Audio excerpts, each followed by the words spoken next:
জানি প্রভু, মায়ের হাতেই মার খেয়েছি, কিন্তু মন বুঝলেও প্রাণ যে বোঝে না।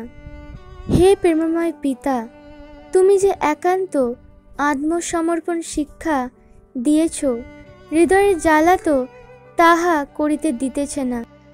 হে প্রভু, তুমি তোমার চক্ষের সমক্ষে তোমার সব আত্মীয় স্বজনকে মরিতে দেখিয়াছিলে এবং শান্ত চিত্তে বক্ষে হস্তার্পণ করিয়া নিশ্চিন্তভাবে বসিয়াছিলে।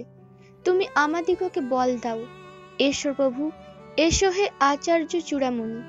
তুমি আমাদিগকে শিখাইয়াছ সৈন্যকে কেবল আজ্ঞা পালন করিতে হবে, তাহার কথা কইবার কোনো অধিকার নাই।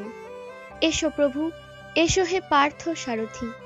অর্জুনকে তুমি যেমন একসময় শিখিয়াছিলে যে তোমার শরণ লওয়াই জীবনের সর্বশ্রেষ্ঠ উদ্দেশ্য, তেমনি আমাকেও শিখাও, যেন প্রাচীনকালের মহাপুরুষগণের সহিত আমিও দৃঢ়তা ও শরণাগ্রতির সহিত বলিতে পারি, ওম শ্রীকৃষ্ণার প্রণামাস্তু। প্রভু, আপনার হৃদয়ে শান্তি দিন, ইহাই দিব রাত সচিদানন্দের প্রার্থনা। আজকের পর্ব এখানেই শেষ করলাম। জয় তো শ্রী রামকৃষ্ণ।